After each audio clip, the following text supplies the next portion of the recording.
Salut les rapins, j'espère que vous allez bien et que vous avez passé de bonnes vacances.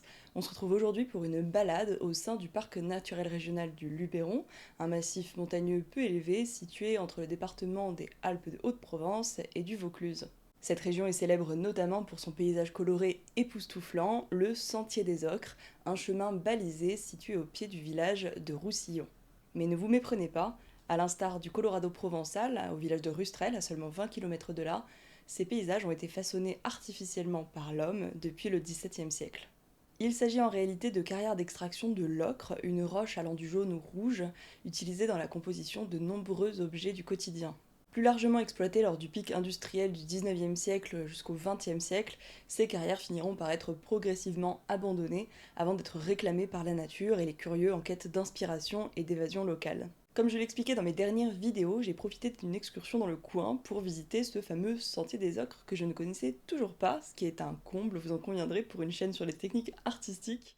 La balade est assez rapide et elle vaut vraiment le détour. Ceci dit, si on souhaite en savoir un peu plus sur le contexte historique et technique des lieux, je ne peux que vous recommander de pousser la visite jusqu'à l'écomusée de Aucras. On le trouve en empruntant un chemin pédestre sortant du village de Roussillon, à seulement 25 minutes de là, ou 5 minutes en voiture. Donc vraiment, c'est une bonne façon d'occuper son après-midi, puisque le Sentier des Ocres, en lui-même, ne constitue que 30 à 50 minutes de marche. J'ai été attendue à l'écomusée de Aucras par son directeur, Mathieu Barrois, qui m'a gentiment proposé de me faire la visite guidée. Et le mieux, c'est que je lui laisse la parole pour tout vous expliquer sur l'ocre, puisque ça dépasse amplement le champ des compétences artistiques, vous allez voir. On va peut-être mettre ça dans mon bureau. Oui, très bien. Comme ça,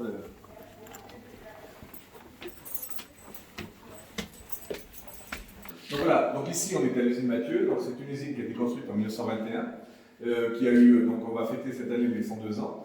Elle a fonctionné dans sa totalité dans les années 56 à peu près. Ensuite, les machines ont été totalement démontées et cassées. Et dans les années 80, c'était une friche industrielle qui avait encore sa structure totale, rachetée par la commune dans les années 91-92. Quand nous on l'a découvert en 93, elle était dans cet état. Hein, c'était une ruine. Il n'y avait plus que les murs, mis en sécurité par la mairie, et c'était une coquille vide. Hein. Donc, en rencontrant la commune de Roussillon dès 1993 et en 1994, on a proposé de faire ici un conservatoire des ocres et des pigments appliqués. Donc, on retient un conservatoire de la couleur, avec l'idée d'un conservatoire, c'est un lieu où on transmet, hein, comme un conservatoire de musique, de danse ou théâtre, on pratique la discipline que l'on veut conserver. C'est qu'il y avait une usine à Apt, qui était l'usine d'Annie, qui était totalement en train d'être rasée. Hein. On a récupéré les moulins à l'usine d'Annie. On a récupéré dès le départ des savoir-faire, parce qu'il y avait encore des ocriers, donc on a fait des cuissons dès le départ en 96. Le centre de formation s'est monté aussi dès 96. Et surtout, j'ai oublié, c'est qu'il y avait une usine qui a été rasée, et dans cette usine rasée, non seulement on a récupéré les moulins, mais on a récupéré beaucoup de matériel. Et le principe, qui était vraiment important, c'est que, comme dans l'idée, c'est que le savoir-faire appartient aux artisans, il fallait que ce lieu soit ouvert, non seulement ouvert aux artisans, mais que les artisans, les entreprises soient dès le départ personnes proposant. Hein. C'est-à-dire que là, c'est Carlo, c'est un Italien, donc, qui faisait des marmorinos italiens, et c'était eux qui venaient former. Hein. Donc nous, les salariés d'Ocra, n'étaient pas des formateurs hein, de stage, avec une vingtaine d'intervenants qui étaient des maçons, qui étaient des photographes, qui étaient des... Et c'est la première équipe qu'on a constituée en 98. Donc là, c'est vraiment l'équipe de base. Donc moi, je suis encore là, Philippe est encore là, Maggie est encore là, ça c'est mon épouse. Donc, Philippe prend la retraite cette année. Donc on est en phase aujourd'hui de transmission. Et puis le bâtiment, donc l'activité a commencé dès 95. Alors que le bâtiment est encore en restauration, en 98-99. Hein, donc l'ensemble du conservatoire s'est inauguré en 2000. Et l'idée encore, c'est toujours la même chose, c'est qu'on n'a pas voulu inaugurer un bâtiment, on a voulu inaugurer un concept. Et il y avait il y a eu 700 participants invités, et il y avait une centaine de participants actifs. Hein, donc il y avait tous les formateurs étaient là, en train de faire leur activité. On avait récupéré un éléphant, parce que le symbole de l'Ocra, c'est un éléphant. Et cet éléphant, c'est un éléphant à carton-pâte qui appartenait à une troupe qui faisait du cirque de rue. Et donc on l'a fait venir en camion et on avait un éléphant qui faisait 3 mètres de haut et il y avait un danseur, en altitude qui a sa troupe à hâte et qui s'appelle les Lézards Bleus. Et donc il passait sur le mur du bâtiment et il déroulait des grands panneaux de couleurs qui se sont déroulés sur le mur, qui ont couvert les auvents. Et tous les acteurs de Cras sont sortis des auvents. Et lui, il passait avec le ruban bleu, blanc, rouge par l'éléphant à la tribune, à la ministre Elisabeth Guigou pour couper le fil. Donc tout avait été scénarisé, il se passait des choses dans tout le temps. C'est en gros, l'idée dès le départ, c'était que ce site puisse se vivre et que chacun le fait vivre à sa manière.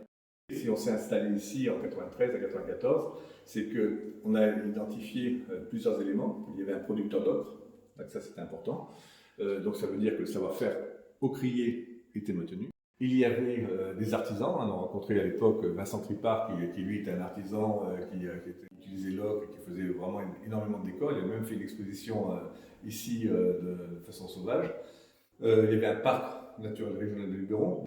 Il y avait l'école d'Avignon, qui existe encore, qui a été créée en 85, de transmission de savoir-faire. Et il y avait une commune qui avait ce lieu et qui ne savait pas comment faire. En tant que cuisinier, on peut se dire qu'il y avait tous les ingrédients pour faire la mayonnaise et qu'il manquait le mitron. Donc il y avait quand même tous les éléments pour faire quelque chose et c'est ce qu'on a proposé à la commune, de faire un centre vivant autour des pigments et autour des savoir-faire, de la mise en œuvre. Donc ça, c'était vraiment important dès le départ.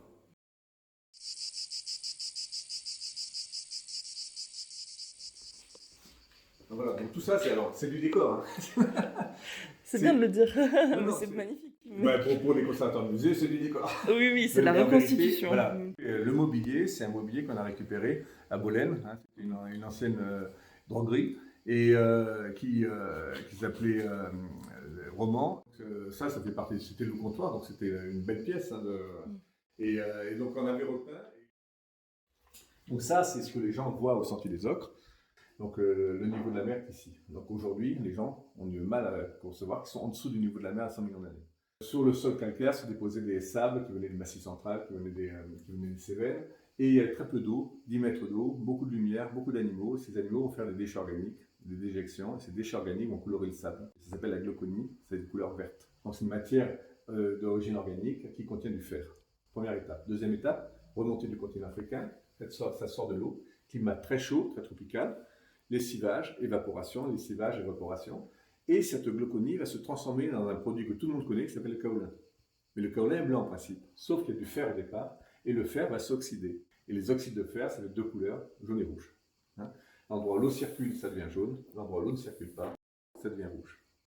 Et enfin, il y a des grains d'ocre, d'oxyde de fer qui sont mélangés au sable, qui remontent en surface, qui s'accumulent, et ça fait une carapace, une croûte, et ça fait quelque chose de très dur, et ça protège jusqu'en dessous.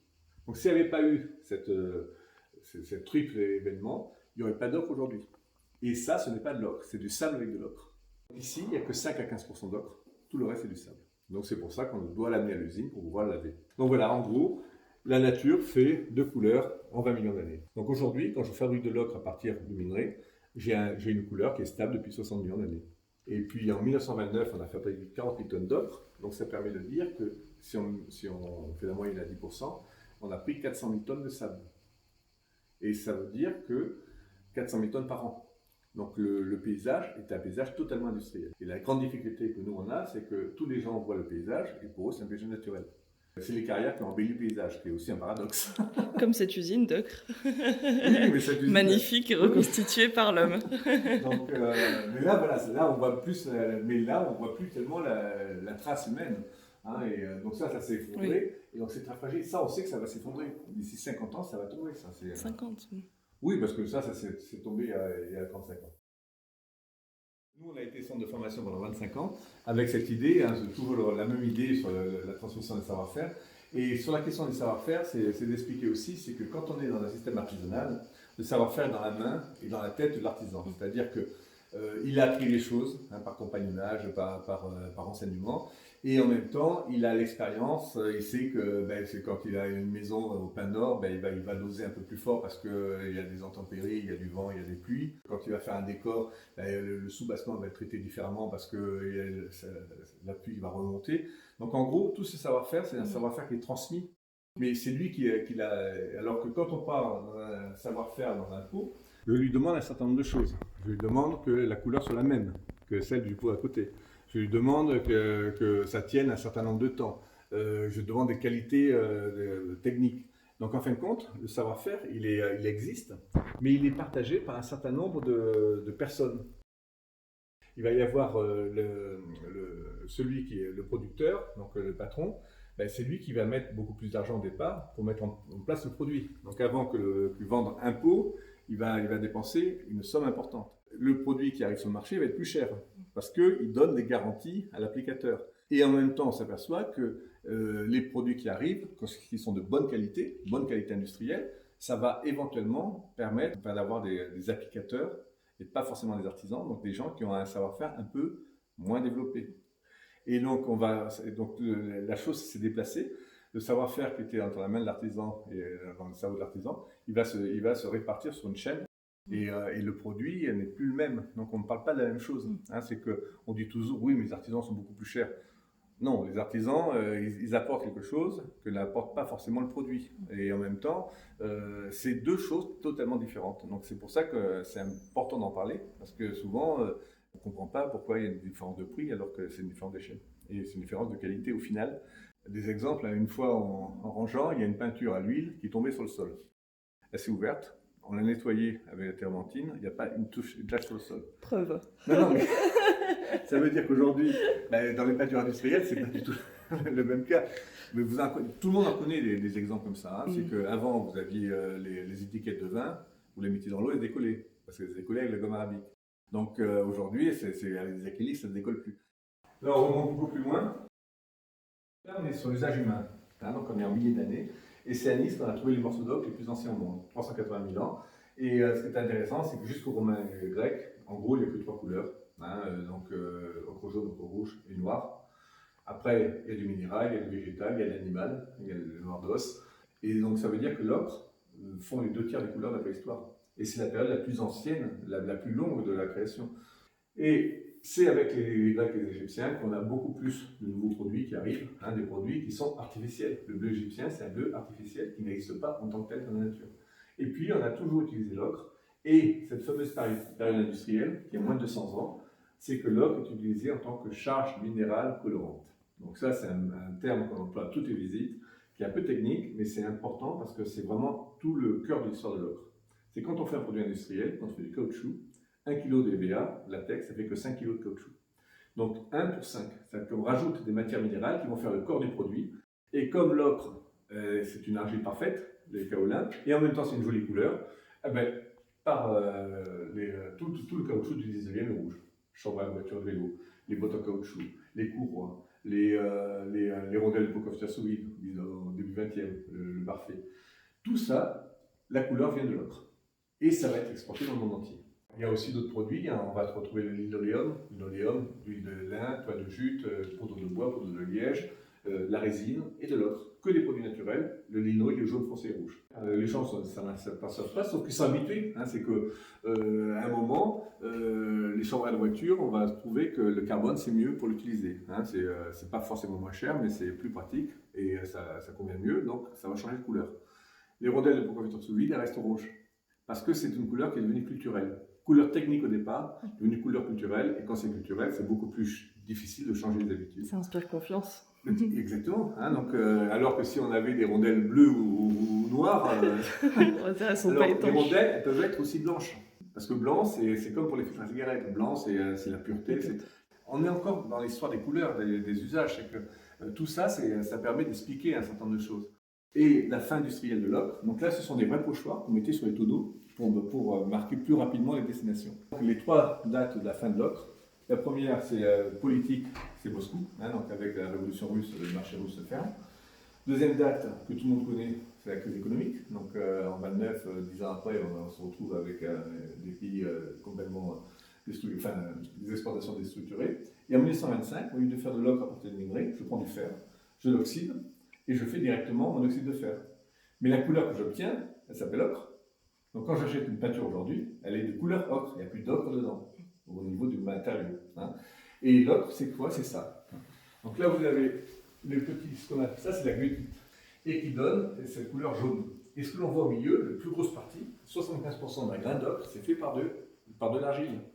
Et donc le support de l'ocre, c'est l'argile. Alors que les industriels, ils mettaient en gros dans la publicité, nos ocres sont exempts d'argile.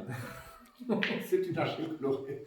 Et au-dessus, Jean-Marie Trial, donc lui c'est le géologue qui a fait sa thèse sur l'ocre, et c'est lui qui a prouvé que l'ocre était un sédiment marin. Hein, c'était d'origine marine. C'est pour ça que quand on dit le Colorado provençal, c'est une galéjade du coin, parce que le Colorado aux États-Unis c'est une formation terrestre.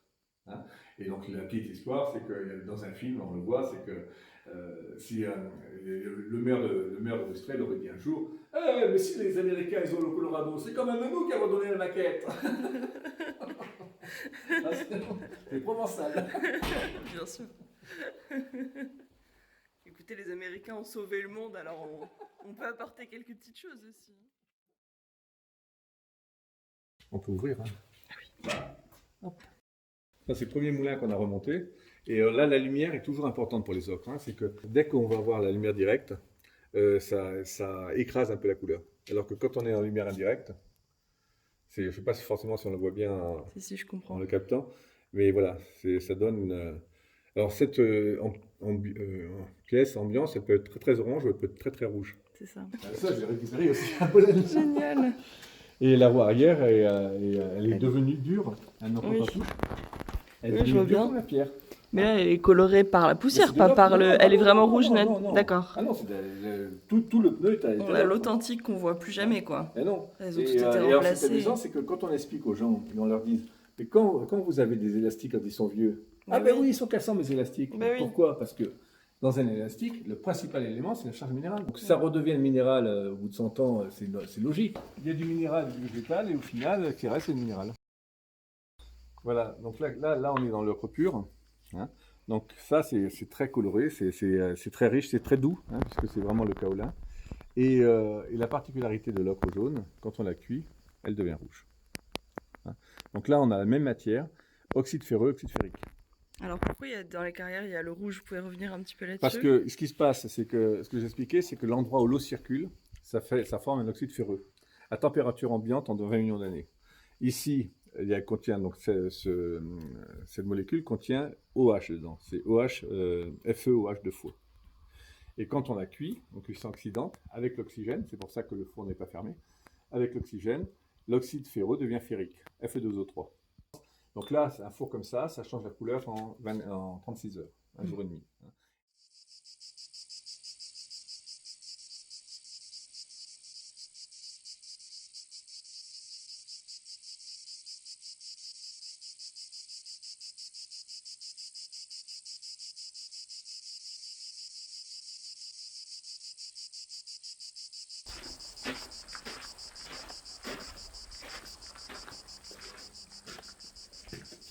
Alors,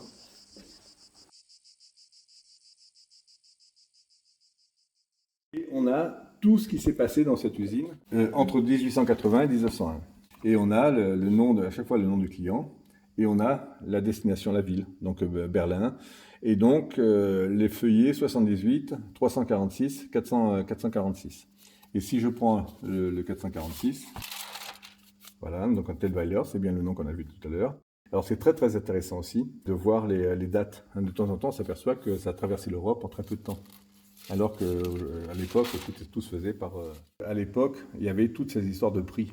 Tous les métiers, hein, donc les ouvriers, ils allaient aux expositions universelles de Paris, 1855, 1867, 1878, 1900, 1889, date de Tour Eiffel. Les plus hautes récompenses. Donc c'est pour montrer que l'ocre, c'est un produit industriel, un produit performant du 19e. Quand on a du vieux papier, alors c'est quoi un vieux papier?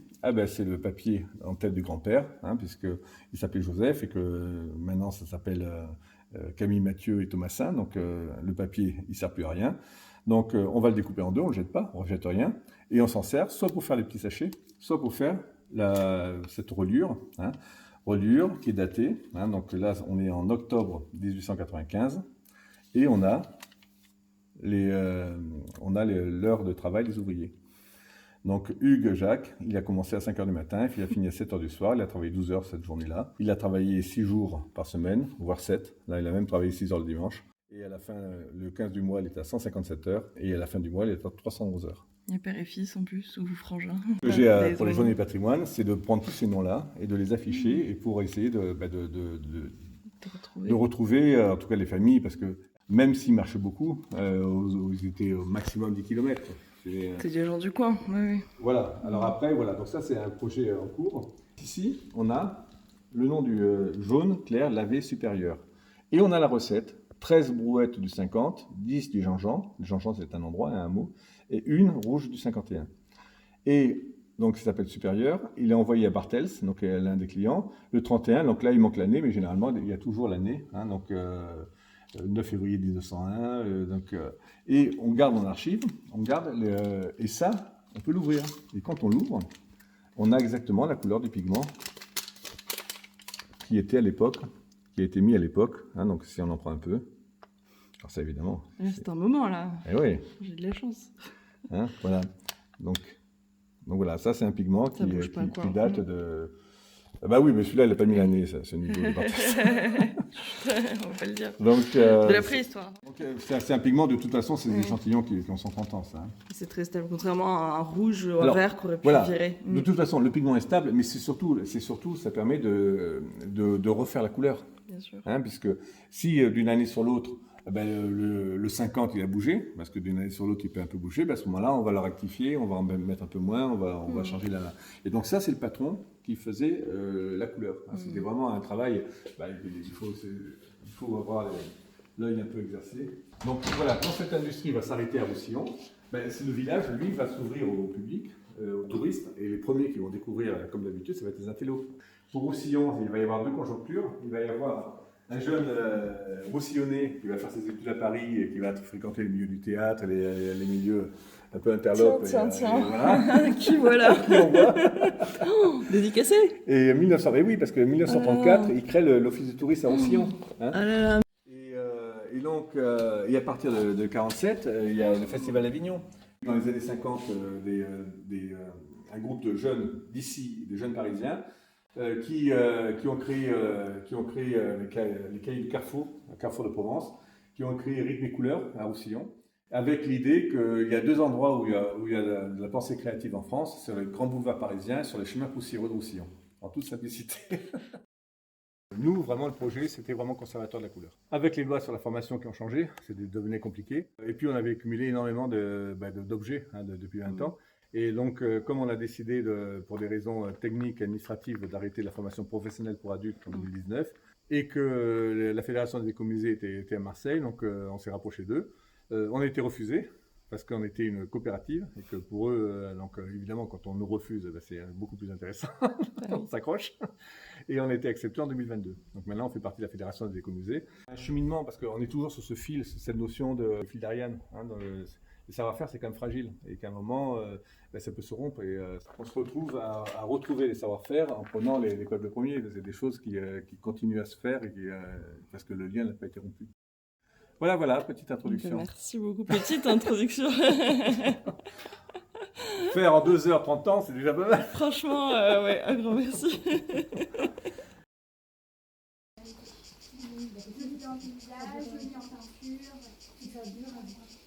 Et elle va sortir un petit peu de poussière. Allez, on se plie un petit peu.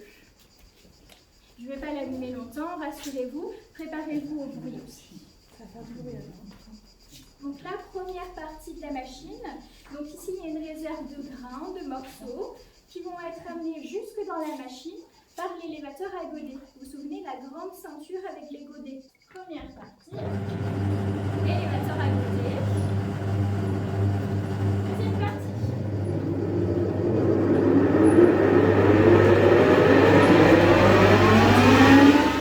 Travailler constamment dans un bruit assourdissant. On est passé devant des grosses machines qui devaient faire encore plus de bruit que ça, et en continu. Les machines n'étaient pas allumées quelques secondes comme restait toute la journée. En quelques c'est bon, vous avez vu tout ce qui est sorti. Faut imaginer sur toute une journée, sur toute une vie à respirer ça au quotidien. Est-ce que tu as envie de travailler comme au crier maintenant? Ça t'impressionne pas? T'as pas peur? Bah t'as raison, maintenant les conditions sont plus les mêmes. Et alors dans ce pétrin, il y a quelque chose. Qu'est-ce qu'il y a dans le pétrin là? Du sable. Alors pas que. Qu'est-ce qu'on fait avec cette eau maintenant? On va la boire? Non. Non. Voilà. Et alors cette coupelle, on va la plonger dedans pour voir où en est le sable. Donc je la plonge, je la remonte. Alors, là, on voit un filet noir. On le voit, on est d'accord? Ouais. Donc le filet noir, c'est le sable. Tant qu'il y aura ce filet noir, il faudra attendre. Chercheur d'or, hop, vraiment sur la surface, là, tu renverses.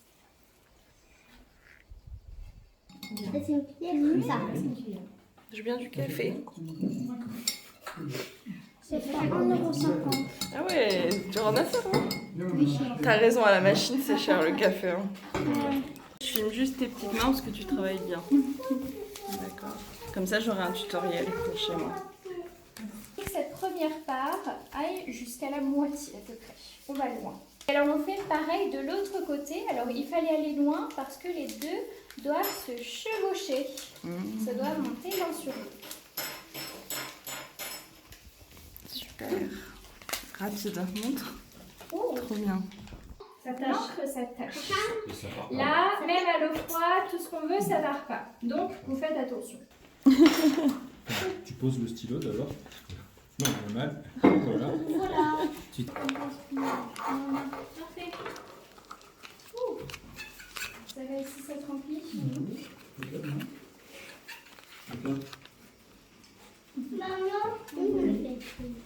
Abonnez-vous à la chaîne YouTube. N'hésitez pas à mettre un like. Ding ding ding. Bravo les ocriers. C'est tout pour moi, j'espère que vous avez apprécié cette visite personnalisée de l'écomusée de Okra, en apprendre plus aux côtés de Mathieu Barrois sur l'ocre, ses usages, puisque comme je le disais en introduction, l'ocre n'est pas uniquement un pigment utilisé pour le côté esthétique colorant, il a plein d'usages puisqu'il a également fonction de charge, c'est-à-dire d'épaississant pour la structure de très nombreux objets du quotidien, il a des propriétés très intéressantes de résistance aux UV notamment, donc à la chaleur aussi. Et j'espère vous avoir donné envie de soutenir la démarche de l'écomusée Okra, que je trouve absolument formidable, très humaine, très proche de ses visiteurs, avec des activités pour tout public.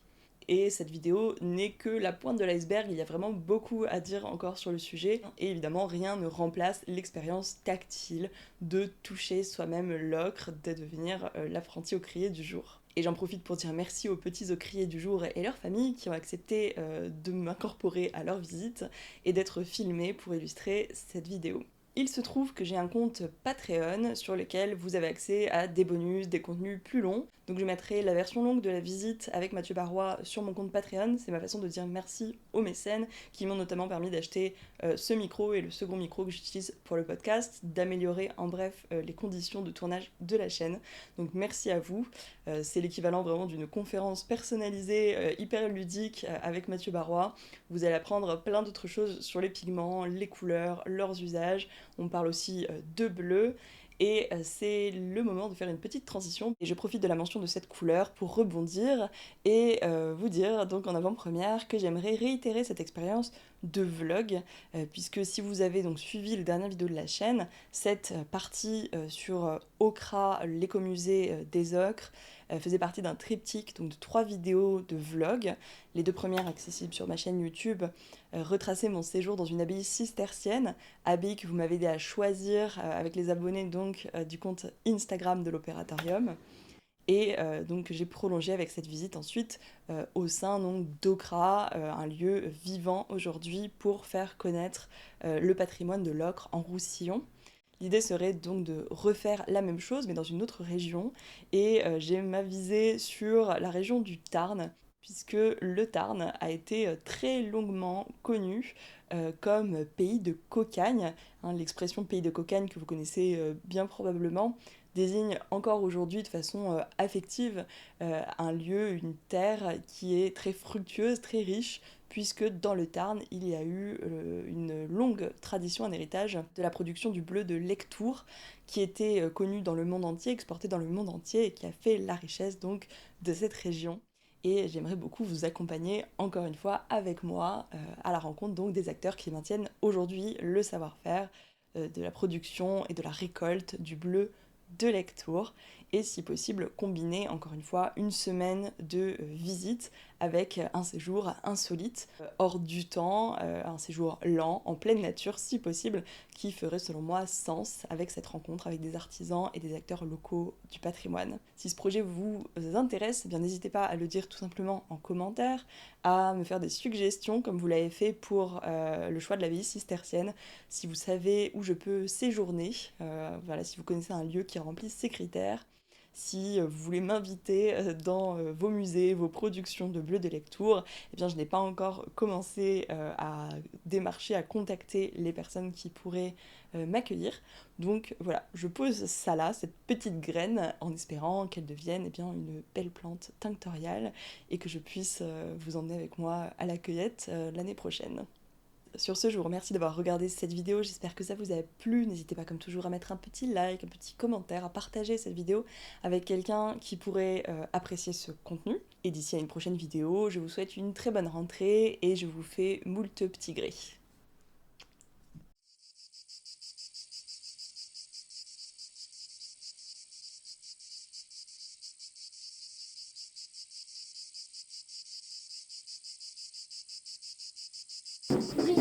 Maison 50.